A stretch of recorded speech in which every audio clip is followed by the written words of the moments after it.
കർത്താവിൻ്റെ അതിപരിശുദ്ധ നാമം വാഴ്ത്തപ്പെടുമാറാകട്ടെ. ഈ ആഴ്ചത്തെ നമ്മുടെ ദൈവിക ചിന്തയ്ക്ക് വേണ്ടി സങ്കീർത്തനം 121 7-8 വചനങ്ങൾ ധ്യാനിക്കാം. യഹോവ നിന്നെ സകല ദോഷങ്ങളിൽ നിന്നും കാക്കും, അവൻ നിൻ്റെ ആത്മാവിനെ കാക്കും. യഹോവ നിൻ്റെ പുറപ്പെടലും പ്രവേശനവും ഇന്നു മുതൽ എന്നേക്കും കാക്കും. ഈ വാക്യങ്ങൾ ദൈവത്തിൻ്റെ സംരക്ഷണവും കാവലും സംബന്ധിച്ച് വിശ്വാസം ശക്തമായി പ്രകടിപ്പിക്കുന്നവയാണ്. ജീവിതത്തിൻ്റെ എല്ലാ സാഹചര്യങ്ങളിലും ദൈവം നമ്മെ കാത്തു സൂക്ഷിക്കുന്നു എന്ന ആശ്വാസവും നമുക്ക് നൽകുന്നു. നമ്മുടെ ജീവിതത്തിൽ ഭയവും ആശങ്കകളും നിറയുമ്പോൾ ദൈവം നമുക്ക് നൽകുന്ന ഉറപ്പാണ് ഈ ദൈവവചനം. ഇതിൻ്റെ ചില പ്രധാന വശങ്ങൾ നമുക്ക് ധ്യാനിക്കാം. ഉറങ്ങാത്ത കാവൽക്കാരൻ മനുഷ്യരായ നമുക്ക് വിശ്രമവും ഉറക്കവും നിത്യം ആവശ്യമായപ്പോൾ നമ്മെ കാക്കുന്ന ദൈവം ഒരിക്കലും ഉറങ്ങുന്നില്ല. രാത്രിയെന്നോ പകലെന്നോ ഇല്ലാതെ നാം അറിയാത്ത അപകടങ്ങളിൽ നിന്ന് പോലും അവിടുന്ന് നമ്മെ സംരക്ഷിക്കുന്നു. ദൈവം എൻ്റെ കൂടെയുണ്ടെന്ന ബോധവും എല്ലാ ഭയങ്ങളെയും ഇല്ലാതാക്കുന്നു. രണ്ടാമത്തേത് പൂർണ്ണമായ സംരക്ഷണം. അതകത്തായാലും പുറത്തായാലും, നീ പുറത്തു പോകുമ്പോഴും അകത്തു വരുമ്പോഴും എന്നത് ജീവിതത്തിൻ്റെ എല്ലാ മേഖലകളെയും സൂചിപ്പിക്കുന്നു.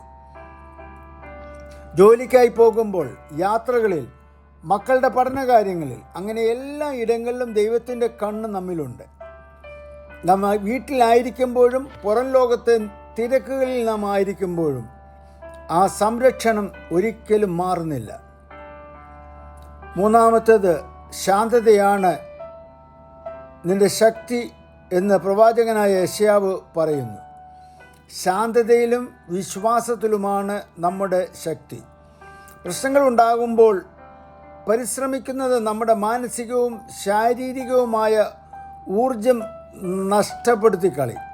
ഞാൻ പരിഭ്രമിക്കരുത്, എന്നാൽ എൻ്റെ ദൈവം കൂടെയുണ്ട് എന്ന് വിശ്വസിച്ച് മനസ്സിനെ ശാന്തമാക്കുമ്പോൾ പ്രതിസന്ധികളെ നേരിടുവാനുള്ള ആത്മവിശ്വാസം ദൈവം നമുക്ക് നൽകും.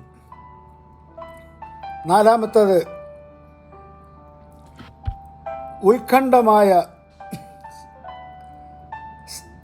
സാഹചര്യത്തെ അതിജീവിക്കുവാൻ രോഗം, കുറ്റകൃത്യങ്ങൾ, സാമ്പത്തിക ബുദ്ധിമുട്ടുകൾ എന്നിവയെക്കുറിച്ചുള്ള ചിന്തകൾ നമ്മെ പലപ്പോഴും തളർത്തിക്കളയും. ഇത് നമ്മുടെ സമാധാനം കളയുവാൻ ശത്രു നടത്തുന്ന ശ്രമമാണ്. ഇത്തരം ചിന്തകൾ വരുമ്പോൾ ഭയത്തിന് കീഴടങ്ങാതെ ദൈവത്തിൻ്റെ വാഗ്ദാനങ്ങളിൽ ശ്രദ്ധ കേന്ദ്രീകരിക്കണം. ജീവിതം എത്ര പ്രക്ഷുബ്ധമാണെങ്കിലും നിങ്ങളുടെ പുറകിൽ സർവശക്തനായ ഒരു ദൈവമുണ്ടെന്ന് നാം ഓർക്കുക.